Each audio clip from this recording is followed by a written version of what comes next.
Hi again, everybody. It's John, Education and Outreach Coordinator here at the Bong Veterans Historical Center in Superior, Wisconsin. Today I'm sitting on top of George, one of our favorite attractions here at the Bong Center. It is a Patton M60 combat tank, named for the great General George Patton. Patton was one of the leading tactical field commanders during World War II. He led the invasion of Sicily, the breakout from D-Day at Normandy, and he amassed about 10,000 acres of German real estate on his way to Berlin. For his exploits, they named a tank after him. And here we have it, the Patton M60 combat tank. The M60 first went into production in the early 1960s at the Chrysler Arsenal in Detroit, Michigan, and they continued to churn them out until late 1987. Just over 15,000 were produced at a cost of about $1.1 million each in today's market. It was designed to combat the Russian-built T-54 tank. It served as the primary American assault tank during the Cold War. It weighs over 50 tons, and the engine alone weighs over 5 tons. It stands 11 feet tall, 12 feet wide, and 22 feet long. It has a ground clearance of 1 foot 7 inches. The Patton comes with a 750 horsepower diesel engine. Its 385-gallon fuel tank allows it to roam 300 miles with one fueling. It operates at a top speed of 30 miles per hour and is capable of climbing a 60% grade. It can easily drive over a 4-foot wall or through most any structure. The Patton can cross ponds and marshes that are up to 4 feet deep.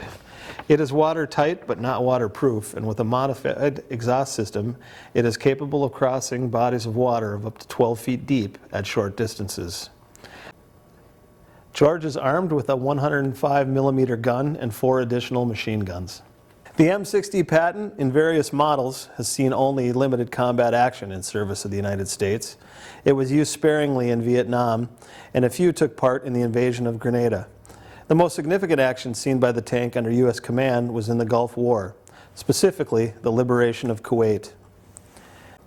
The M60 Patton was a pivotal piece of war machinery in Task Force Ripper.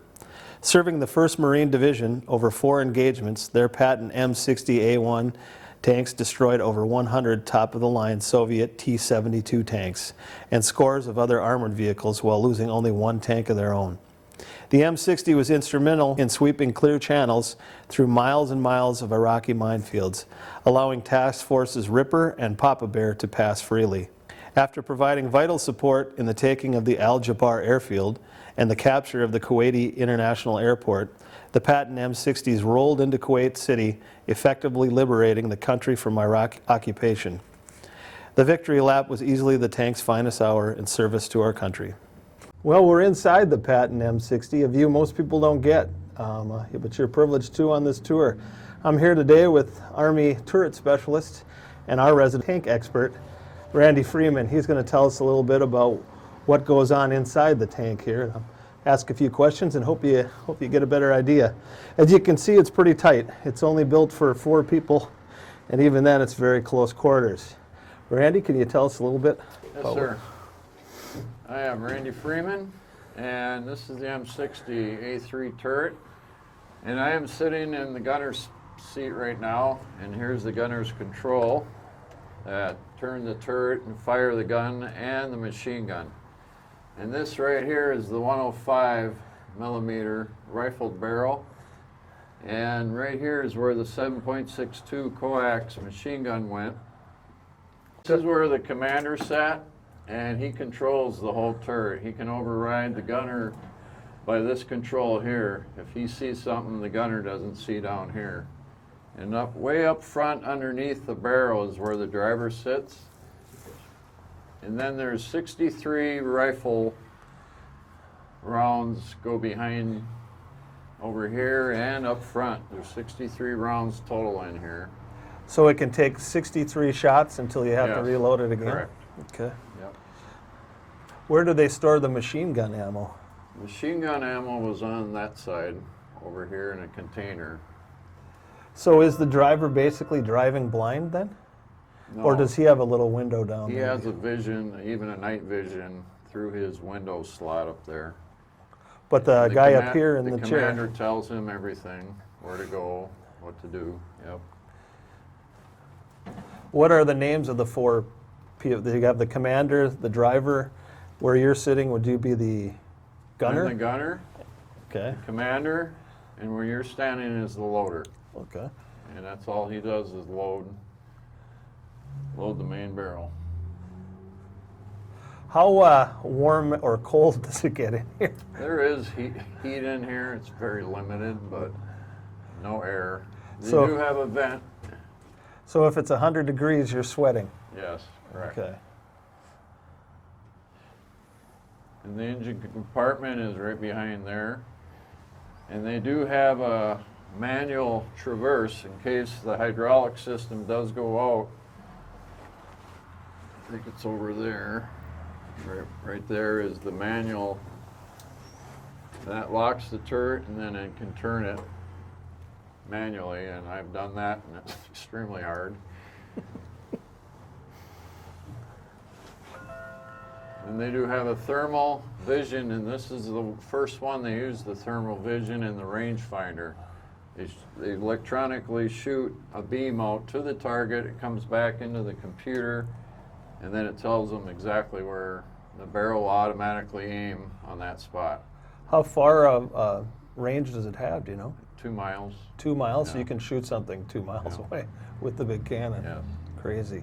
How is communication here? I imagine the engine's got to be super loud. Did you have headphones? Yes, they have a headset on at all times. So you couldn't speak with someone without a headset? Correct. Yeah. It's very, very noisy in here, yes.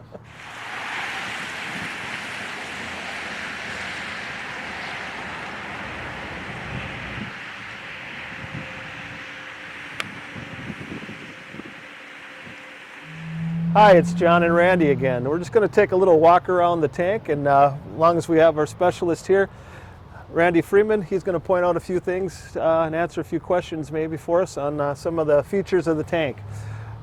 Randy, just looking at it right off the bat, this little triangle thing here, people ask me a lot, what would that be used for? That was for smoke grenades, and they would have them angled out, and whenever they wanted to get under cover and concealment, they'd shoot those out, and they would totally blank them out.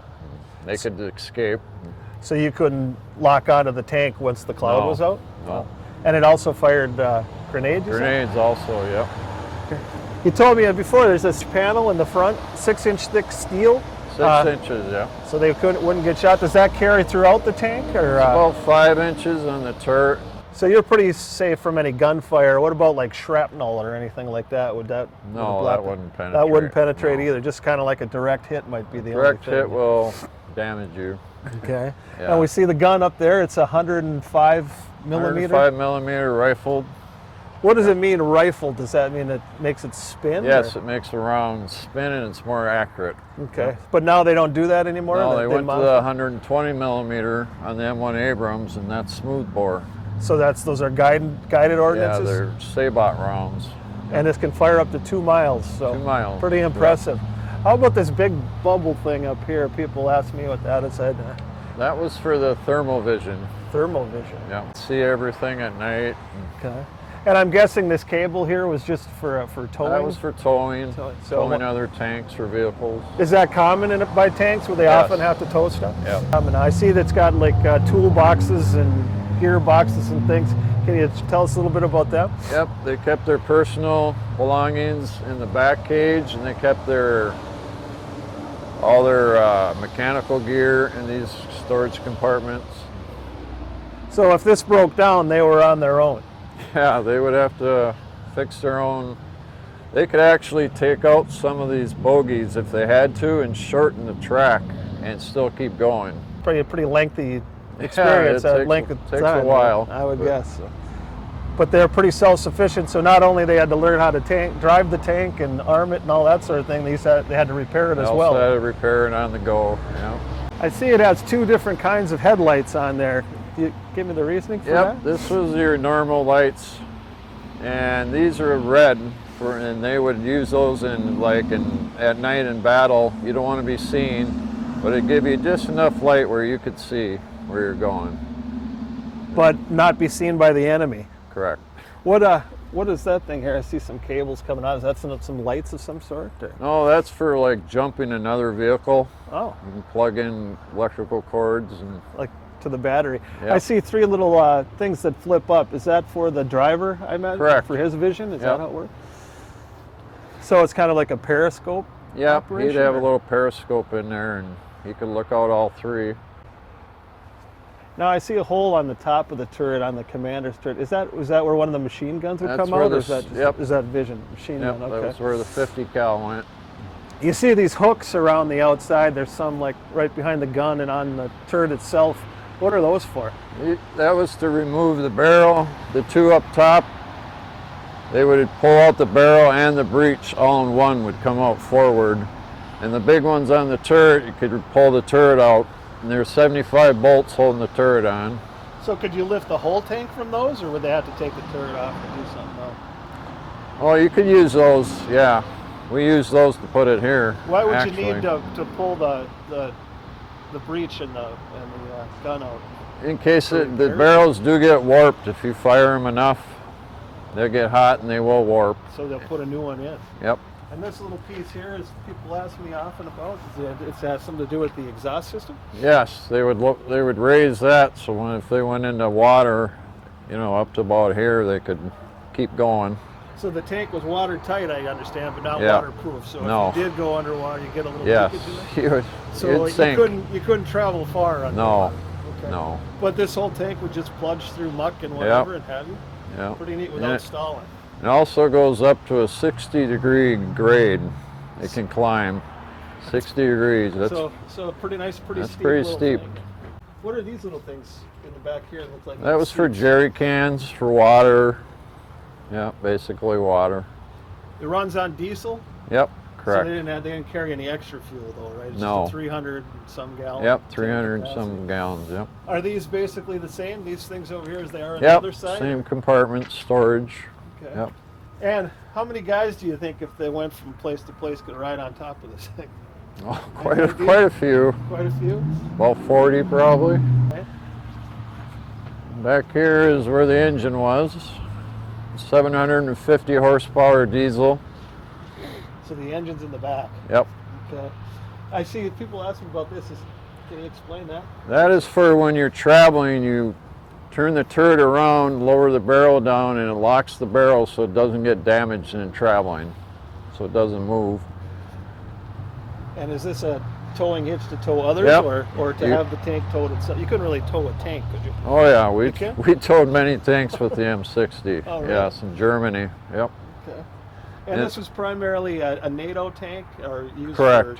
for self during the Cold War. Cold War. Okay, Yeah. Cool. What was that feature you were telling me earlier? They also have a phone back here in case they're in battle and the troops are hiding behind here. They can communicate with the commander inside. So that was really helpful for them. Anything else you want to point out? No, that's about it. Well, thanks Yeah. for joining us Yeah. here today, and thanks No for your problem. expertise. My pleasure. Hope it was informative and educational. And thanks, and we'll see you on the next clip.